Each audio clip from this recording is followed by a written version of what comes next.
Good morning, good afternoon, and good evening, depending on where you're listening to this. I am Lucy Morris, and welcome to another episode of theflyingarcher.com. We have an amazing guest for you today, Jim White. Jim is a longtime archery enthusiast. Jim has competed, ran classes, managed indoor league, and he is a level 5 certified USA archery coach. And Jim was awarded the Development Coach of the Year in 2013. So we have a lot to discuss, and please welcome from Roswell, Georgia, Jim White. Good morning. Hey, good morning. Hey, Jim, I just gave a brief overview and bio about you. So, Jim, sit back and relax and take a minute or two and tell us a little about your background and how you got into archery. Well, I originally started in archery in 1965. I was in the military in the Air Force, stationed in North Carolina. And I was driving to work one morning, going across the base. And on the base, we had a rod and gun club. And as I passed by the rod and gun club, I saw a guy standing out there in the field all by himself with just a bale of straw and a bow and an arrow. And he was shooting at this bale of straw with a target on it. And I thought to myself, well, that looks pretty cool. And didn't think any more about it, went on to work. And the next day, when I went to work, he was out there again. So I decided to stop in and say hello and kind of find out a little bit more about what he was doing. And did that, and he quickly handed me his bow and said, here, you try it. So I took his bow and I shot one arrow, and the first arrow I shot actually hit the paper. Of course, I was only about 15, 20 yards away, but still, that first shot hitting the paper just kind of hooked me, and I was just fascinated with it. So that's how I kind of got started. I went back. He said, why don't you come back on Saturday? And he said, well, I've got an extra bow at home. I'll bring it and we'll shoot some. So I did that and enjoyed it. And we started doing it very often together. And then we finally went to the Rod and Gun Club there and asked them if they would sponsor us to build and form an archery club because they had a space there back in the woods that had 20 or 30 acres that we could use. So we built an NFA field range in those woods and started a club and wound up with about 20 or 30 people in the club within a couple of months. And that's kind of how I got started. Jim, some people don't know what NFAA is or field range. NFAA is the National Field Archery Association. It's one of the archery organizations in the United States. There's the USA Archery, which is target shooting, which is the big multicolored targets that you see in pictures. NFAA is the National Field Archery Association, which caters more to hunters. And what it does, it provides competitions that are more hunter-like. In other words, you stroll through the woods and you shoot at targets that are behind trees and rocks and so forth, almost like it would be if you were hunting, except it's a target with sometimes a picture of an animal on it, or maybe just a round spot or whatever. But it's a different kind of shooting where you actually move around and shoot rather than standing in one spot. Well, Jim and I are going to sit back and talk about archery for about 20 minutes. And if you're listening while you're driving your car, I will take a lot of notes for you. And I'll have, link up on my Facebook and on my blog, theflyingarcher.com. So no worries about trying to take notes while you drive. You're cool. You can sit, just relax, and pay attention to the road. Hey, Jim, so you have a preference with recurve, yes, right? And why recurve instead of compound, the bow with wheels on it? Well, I've shot both in my experiences, and to me, it's just recurve is harder to do than compound, because with compound you use actually, like you said, it has wheels on it, which offers a lot of mechanical advantage. You don't hold as much poundage as actually what the bow is shooting, so it's much easier to do. You use a mechanical release to release the string, so it's a perfect release every time. So it's much easier to shoot more accurately with a compound than it is a recurve, because with a recurve, it's more traditional. It's a stick and a string. It's pure archery, if you will. And to me, it's much more difficult and much more challenging, and it's what appealed to me.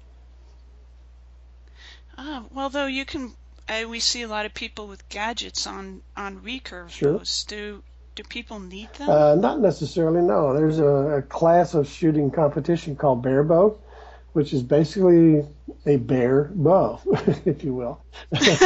You don't use sights, you don't use stabilizers, you don't use any kind of magnification for sighting. You don't even have a sight reference. It's almost instinctive in some cases, where you just pull it back and shoot it, just like you did when you were a kid. Remember those days? Yep. So that's pretty much like a stick with a string. Yeah, exactly. So you've where have you traveled for competition as an archer, or as a coach? Well, most of my competition was shot pretty much here in the U.S. I never really traveled overseas and stuff, because back in those days I didn't have a coach. I was pretty much self-taught, and so I was never really truly what you would call an elite competitor because of that. And so I did it more for fun than anything else. I wasn't a real serious competitor as some people were, but I enjoyed it a lot. And I did travel to different states here in the United States for competitions. But then when I got into coaching and became a certified coach and started working with our national teams, I was able to travel to go internationally on our international team staffs. And I've gone to several places in Mexico, Guadalajara, Cancun, and then we went to El Salvador a couple of years ago. I took a team down to Venezuela. I was on the youth world team as a coach back in 2011 when we went to Poland. Last year we took a team to Moscow, Russia for the European Youth Cup. And we're going to be going to Rome, Italy here in July this year for that same tournament again. And so I've had some pretty good opportunities to see a lot of different countries and different kinds of equipment and people shooting. It's been very interesting. So right now you're coaching mostly youth. What is the group that you're working with? Well, there's a USA Archery has a program, as you may have heard about, called the Resident Athlete Program. And those are usually where most of our Olympic archers come from. And resident athletes are athletes who live and train at the Olympic Training Center in Chula Vista, California. And that's all they do. They're there, they live there, they're housed there. They train every day, all day long, pretty much 6 days a week, in getting ready for World Cups, World Championships, the Olympics. And they are usually the best of the best. And then, aside from that group, we have another group called the Junior Dream Team. And these are youngsters from between the ages of 12 and 18 who are serious about their shooting and want to get better and have goals and aspirations to be Olympians and world champions. And that's the group that I spend most of my time with, is developing those younger shooters to become resident athletes. It's kind of like a farm team for the resident athlete program, if you will. And as you well know, we have the Junior Olympic Development Program at local clubs throughout the United States. That's where most kids get their start with shooting recurve bows and shooting at targets, is at the local club level. And we have a program called JOAD, Junior Olympic Archery Development, that gets these kids started on the road to competition. And they learn the basics, they learn good form, they learn how to handle their equipment. And once they do that, and they have a program where they can earn pins for rewards up through Olympian level, shooting certain scores. So the better they shoot, the higher the rating and the higher the pin level that they get. And they like that a lot. So they can hang these pins on their quiver, and it's kind of like bragging rights, if you will. Oh yeah. You know, I got the green pin. Oh, you only got the white pin. You know, so it gets to be the first stage of competition, I guess. But this junior dream team is 36 of the best young shooters we have in the United States. And we go to the Olympic Training Center in Chula Vista, California, 3-4 times a year, and we spend a week with them at a training camp, trying to hone their skills, improve their shooting, and putting them in competitions throughout the country. We have ranking competitions during the year that they go to around the country at different locations, and then of course we have our national championship every year in some location. So we're trying to get them ready for those big competitions where they have to shoot under pressure, under competition venue situations, so they get ready for the world championships and the Olympics they're going to face later on. So that's one of the reasons we take a team every year internationally from the Junior Dream Team, like we're going to be doing in July, to Rome, because we want these kids to shoot against the European teams, because those are the very people they're going to face down the road when it comes to World Championships, World Cups, Olympic Games.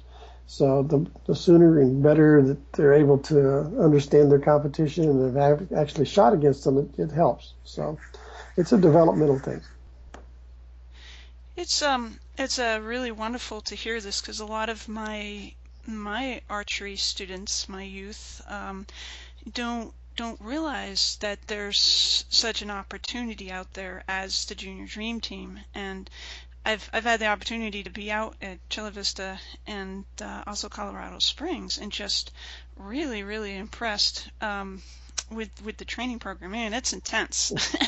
The kids have got like these incredible bows, and they're trained to be in pressure and perform and to have fun too. Oh, we do, yes. And there's a lot of sort of people make lifelong friends there too. Yeah, that's the thing. Archery is really a small community when you come right down to it, because when you go to tournaments, you see the same people pretty much at most all the tournaments, and you make friends even while competing. You know, you still, when you step on the shooting line, they may not be your friend, but away from the shooting line, they become great friends, and those friendships last forever. So it's a fun thing to do, and it has a lot of benefits other than just shooting. Well, what other benefits? Well, actually, you just described some of the benefits. But I think probably one of the other benefits is adults can keep shooting, right? Unlike other sports where you get injured early and you can't do it. You know? Yeah, you can. You know, archery is what I call a life sport. You can do it forever. We have. The local club that I belong to, we had a gentleman, he's passed away now, but this was some 10 years ago. He was still shooting and competing in the compound class, and he was like 84, 85 years old, and he was still competitive, even at 85 years old. So yeah, you can do this for a long time, you know. Oh, that is so wonderful. So anybody out there, any age, feel free to be in touch with me. And, well, if you're not local, still be in touch with a local archery club or business, and to join a lifetime sport. And I'm sure our listeners would like to know, since you've been, in this industry a long time, have done a lot of shooting, as well as coaching. So what is the craziest weather day you've ever shot in? I guess when I was in the military, I was stationed in Anchorage, Alaska for about 5 years on 2 years on one trip and 3 years on another trip a couple of years later. And I really liked and enjoyed living in Alaska. And I used to belong to a club there called the Black Sheep Bowmen. This was back in the 1960s. That's a cool name. Yeah, it was a cool name. It was a cool club. We had a lot of fun. And we actually shot in a blizzard one time. It was outdoors in March in Anchorage. In March? And it was like, below freezing. And we were young and dumb and crazy, but we decided to have a tournament. And the day we decided to have the tournament, a blizzard blew in off the ocean. And so we went ahead and shot anyway. It was wild, but it was fun. Did you lose any arrows in the snow? Fortunately, no, we didn't. So it was good though. So, what strategies do you have for your athletes if their equipment breaks in a tournament? Well, it depends. In most tournaments, if you have an equipment failure during shooting, you have 15 minutes to get it repaired, and then you can have an opportunity to make up those arrows that you didn't get to shoot. If it goes longer than 15 minutes, you only have the opportunity to make up two ends of arrows, which would be outdoors would be 12 arrow shots. Now, when you get to competition to the medal rounds for gold, silver, and bronze medals, during the medal round in the elimination phase, there are no equipment failures allowed. So what you have, yeah, Wow. yeah, and then here's the thing too, that when you're shooting, normally you get 40 seconds per arrow to shoot an arrow. In the medal rounds, you only get 20 seconds per arrow to shoot with no equipment failure. So if you have an equipment failure, you only have 20 seconds before you have to shoot your next arrow. So you better... Wow, intense. Yes. So you better make sure your equipment is ready and ready to go. And most everybody, when they're shooting in medal rounds, brings a backup bow and has it sitting right there, so that if anything happens to the bow they're shooting, they can just put it down, pick up the reserve bow, and keep right on shooting. So it's one of being prepared and knowing what to do, and most importantly, knowing what the rules are. If you don't know the rules, you really are at a disadvantage. So it's good for, you're saying, the archers to know the rules, not just the coaches. It's imperative that the archers know the rules. How can you play a game if you don't know the rule? That's true. You know? It is a game, and because it's a game, there are rules that you have to abide by.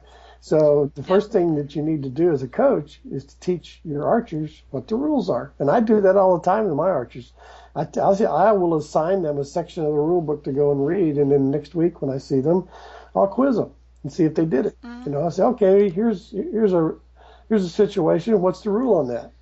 And they better know it. So, you know, because they're gonna need to know that when they're in competition, and a judge walks up to them and says, "You can't do that," and they say, "Oh, yes, I can." It says so in this rule, you know. So sometimes the judges don't know all the rules either. So you have to be prepared to be able to know what to do.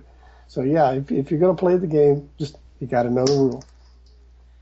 And that's a great tip for coaches out there, is you can make it into a game. Absolutely, you can sure. assign the students your hey, read this section, and then when you come back and do something creative. So it's fun to read. When they become a judge, the people who run the judge program, they send out to the judges case scenarios, things that have actually come up in tournaments. They said, here's the situation, this, and this happened.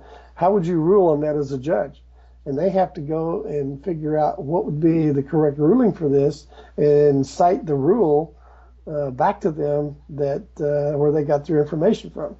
So that's how they learn. Well, I do the same thing with my students. I make them go look up the rule and find out what it is that you would do in this situation. And over the years, I've had enough situations of my own. I was a judge for a couple of years as well, so I try to keep up with the rules, and because the rules are changing always. They change constantly because of new situations. So, you know, it's imperative that you keep up. both the archer and the coach needs to know the rules. Very, very important. And I wanna sort of stray over to food. Okay. There's a lot of junk food out there. You know, if you go to a tournament, you can buy the hamburger, the pizza, and all that stuff, which is probably, you know, really good for you. So how does the food you eat in the day of a shoot impact, you know, your shooting, your thinking, and what strategies do you recommend to your athletes to prepare for food? Well, one of the things you have to think about is your physical activity is going to be pretty constant all day. You're going to be doing pretty much the same thing all day. So for some people, especially people with who have diabetes or some other situation, that their food intake has to be highly regulated because of sugars levels and so forth. But even people who don't have those kinds of issues still need to have a certain amount of fuel, because the body operates just like an automobile. If you don't feed it some fuel, you're not going to be moving anywhere. You're not going to be going anyplace. So you have to have something in the tank, so to speak. And so, what do you put in the tank? You put diesel, or you put leaded? You put kerosene? What? You know, you can't run on water. So you have to put the right fuel in the tank, and you have to have enough of it at the right times. that your body and your brain says, okay, we can operate with this, we can do this.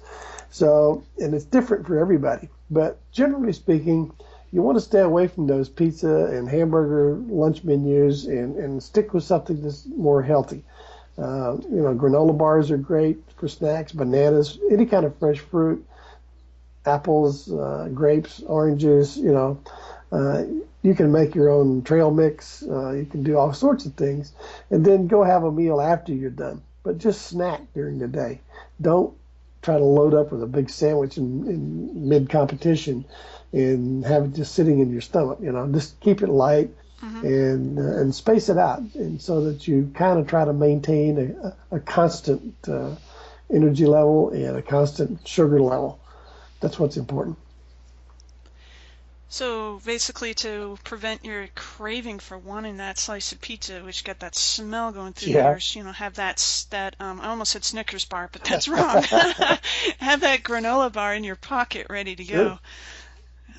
You can bring a cooler and put it right in the athletes area with your own. I mean, like you'll see a lot of that at tournaments where people bring their own stuff, and they'll bring maybe a hummus dip with some chips, maybe. They'll bring pita chips and some sort of homemade dip, or they'll bring fruits, and keep it right there. So whenever they feel a little need for something, they can just walk right over and get it.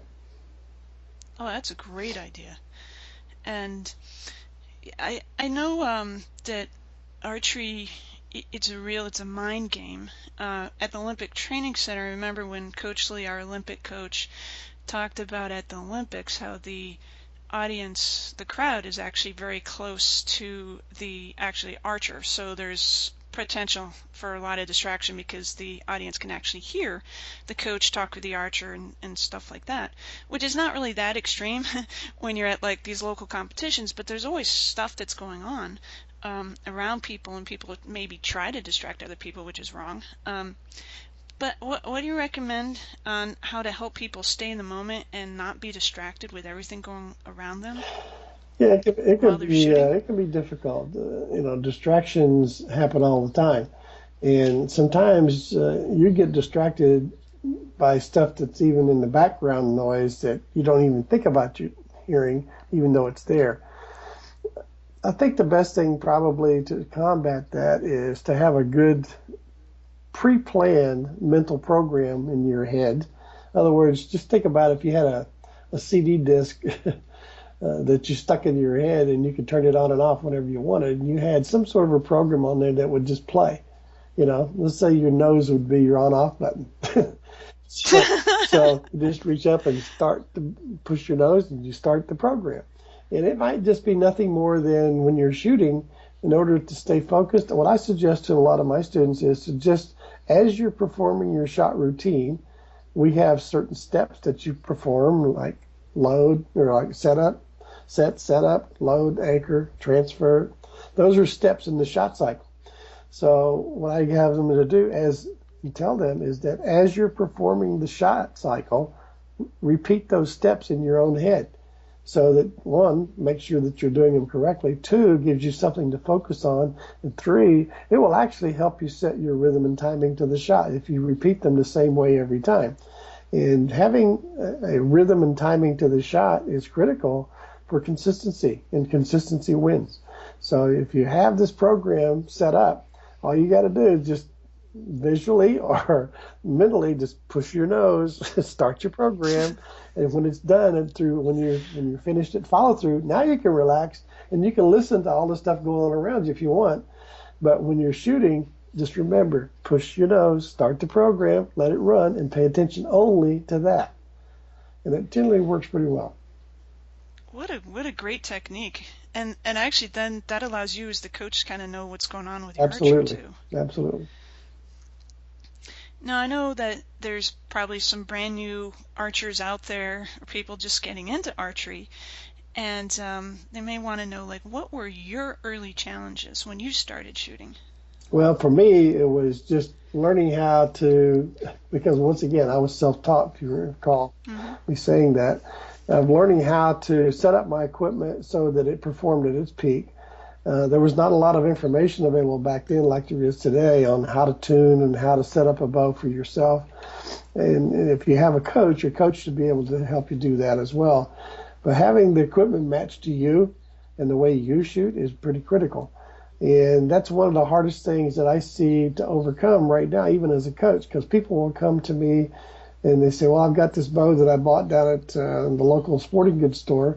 And I look at it and I said, well, what is it kind of shooting you want to do? Oh, I want to be an Olympian and I want to shoot target. Well, the problem is they went down and they bought a hunting bow, you know. Yeah. So, or At like 60 pounds or something. Even worse, they bought a nice target bow from a friend of theirs. Then they went down to buy arrows at the local store. And of course, the local store is pretty much geared for selling hunting equipment, so they sold them hunting arrows because that's what they had in stock. You know, so hunting arrows don't work in a target type bow. So you'll never be able to shoot decent groups with hunting arrows coming out of a target size bow. So once again, the equipment matters, and you should get some counseling from somebody who knows that, and that will shortcut a lot of your problems right there. So going to a hunting store, that probably is not the best place to find out about recurve bows. I mean, probably maybe some places yes, but most places possibly not. What you probably need to do is find a local club that has both target and hunters in it, and then start talking to the target shooters and asking them about the equipment and suggestions. But more importantly than anything else, I think and this is not always possible, is to find a certified coach. Find somebody who's been trained to know how to teach, to know what to tell you to buy, because if you don't get the right stuff, and if you don't have the right instructions, even if you have the right stuff, you're not going to learn correctly. So finding a coach, it can cost you some bucks, but if you want to do this and you want to do this at a very high level, that's the cost of being good. Because here's the thing, nobody gets good without a coach. I don't know too many people in this world that does anything at a very high level in the sport world that didn't have a coach. Michael Jordan had a coach. You know, Tiger Woods has a coach. Nolan Ryan had a coach. Babe Ruth had a coach. Joe DiMaggio had a coach. I mean, they all have coaches. Yeah. So why do you think that is? Because that's how they got to the top of their sport. They didn't do that by themselves. They weren't born knowing how to do that. So a coach is there for that reason. Is they should be able to help you realize your own potential. And then the coach can really match the bow to you. People who are just randomly shooting may or may not have the skill sets to really help you figure out what equipment, but they may be able to guide you to someone who's pretty knowledgeable. I would say try to find a coach first, a certified coach, and then if you can't, then try to find who's the best shooter in the club. You know, yeah. Even if they don't tell you the right stuff, at least they've learned somehow to shoot pretty decently. So that'd be a place to start until you can find a coach. That's very, very true. And it's also right equipment and right poundage is injury prevention as well as form work too. Yep.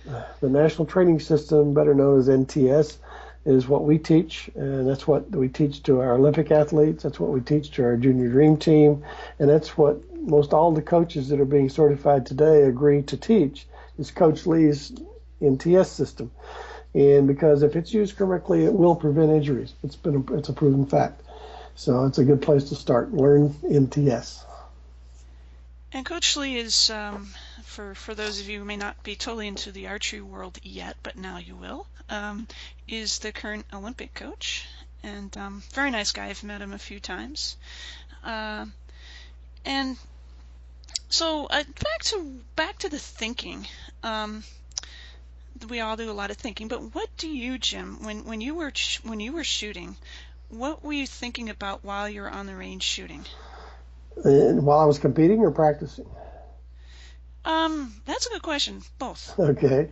Well, competing and practicing is the same thing except different. Excuse me. See, that's why you need a coach, because it'll tell you it's the same thing but different. That's correct. That's one of the things we learned in coach school. But we have a saying, coaches say that you should practice like you're going to compete, then you should go compete like you practiced, because that's what you practiced for, right? Yeah. So, but a lot of times what people will find is that their practice sessions, they shoot really well, and then when they get to a tournament, they don't shoot well. Why is that? Something's different. That's why I'm saying it's the Mhm. same thing. You're shooting arrows, but it's different. It's mental, different, and it's pressure because of the competition now. When you're shooting in practice, there's no competition, so there's no pressure for you to perform at a high level. Okay, Mhm. but when you go into competition now, you have people out there trying to outshoot you. So now you start to think about, oh, I got to try harder. I got to shoot better. I got to aim harder. I got to do this. I got to do that. Well, that's different than what you practiced. Because when you were practicing, hopefully you were practicing on good form. Well, the problem is when you change your thought pattern from shooting good form to shooting a score, then people get focused on that number. I got to shoot 650, or I got to do this. I got to beat that person standing over there. Well, the problem is you don't have any control over that. So the thing you need to think about is, what do you have control over? That's what you should be focused on. And what you have control over is your shot cycle, is your shot process. That's the only thing you can control. Once that arrow leaves the string, you have no more control over it. It's going to be whatever it is. If it goes into the one ring down to the target, well, the only thing you can do for that arrow is go down there and write down a one on the scorecard and pull that Yep. arrow. Yep. That's the only thing but I see people who sweat and just have hyperventilation over shooting a one. Oh my God, I shot a one. Or even worse, I shot a miss. What we call the green ring. It's out there in the grass somewhere. The green Yeah. ring. I hadn't thought of that. I love it. So, I mean, yeah, people shoot in the green ring and they just fall apart because they think, oh my God, I've lost everything.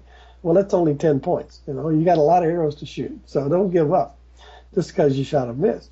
But the point is, you have to have the right mental focus. You have to be focused on the things that you can control. And then when you're shooting, you have to maintain that every shot. So once again, we come back to what? We come back to that mental program we talked about, of having Mhm. something that you can think about that will keep your mind in the right place. And the people who win do that consistently. That's the only difference, because everybody out there knows how to shoot a 10. Everybody out there can shoot them in the target. It's those people who make the smallest amount of mistakes who win the tournaments. And it's those people who are the most consistent in what they're doing make the smallest amount of mistakes. So you've probably seen, as I have, archers will in practice will miss the target and they get frustrated, and then sometimes they let everybody know. Sometimes it's very internal. How do you guide somebody to learn what you had just said? It's hitting the green. Oh well, just shoot again. Okay. Well, first of all, you have to determine, why did I miss? I mean, you're going to have instant feedback. You shot the arrow and missed the target.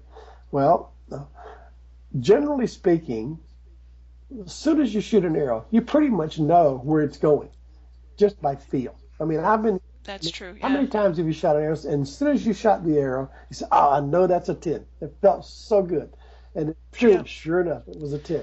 Or you shot an arrow and you had a little hitch in your giddy up there, and all of a sudden, when the arrow leaves the bow, you say, oh no, that's going to be probably a 6. And sure enough, it was a 6 or a 5. And because you knew the mistake that you made would cause it to go there. So you can pretty much call your shots on every shot that you shoot. Oh, that's going to be a 9, or that's going to be an 8, or that's going to be a 4.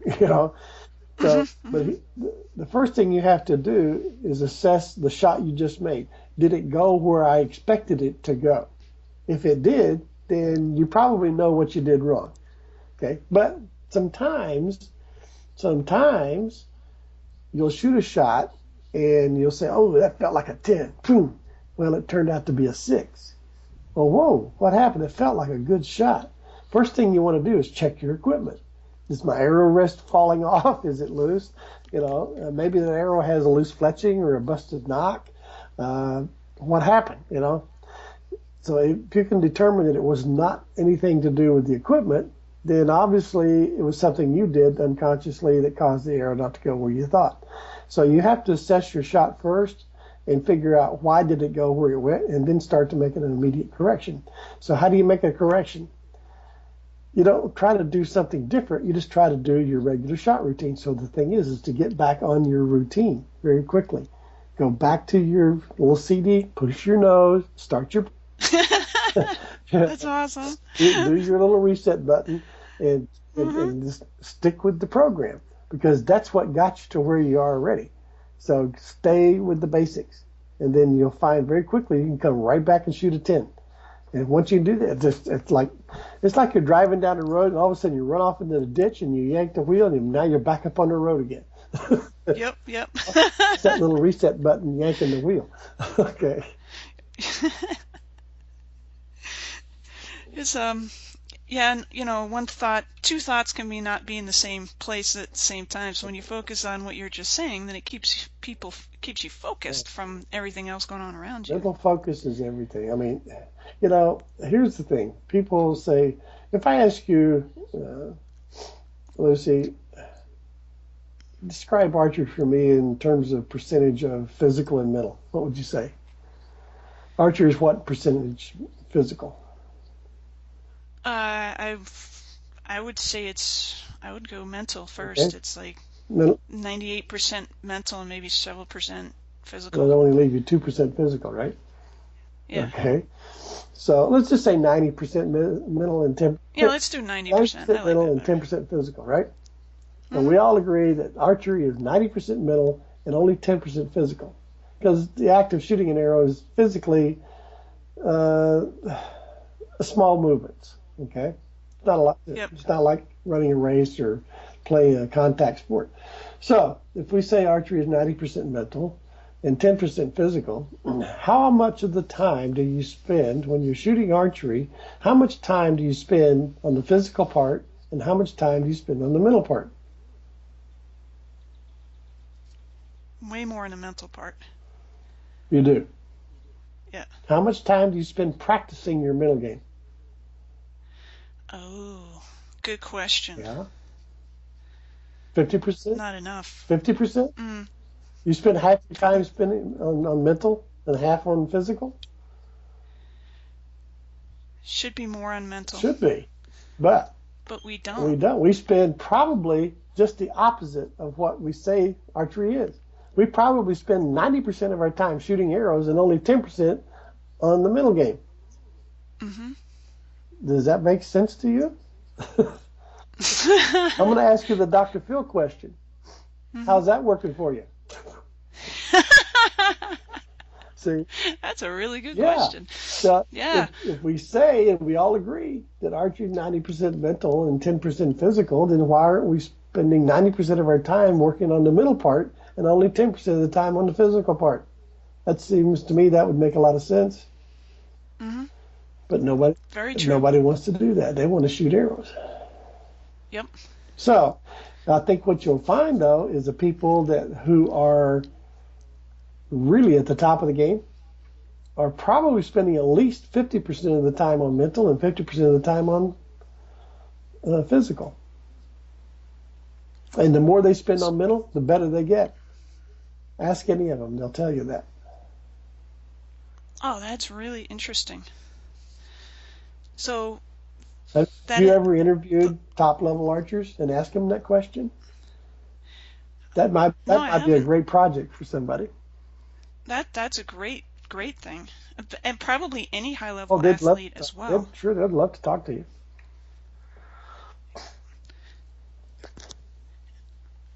And that's one thing, and we don't tend to do is actually focus on in any aspect in our lives, the mental aspect. We tend to just let the thoughts flow and go with the go. But if archery is mostly a mental sport, which it is, then we should have mental planning sessions. That's right. You should. Totally. That's right. Do you do that with your students? I do with my my private high performance students, and actually I do somewhat. Actually, I do with my beginner students. So I really do work with them about the mental stuff. But that's good. I mean, and the sooner you can get them started down that path, Mm-hmm. the quicker they're going to be more successful, I think. So it's a good thing. And the cool thing about the mental part is it's transferable into life. You learn how to focus and be on target, so to speak. Yeah.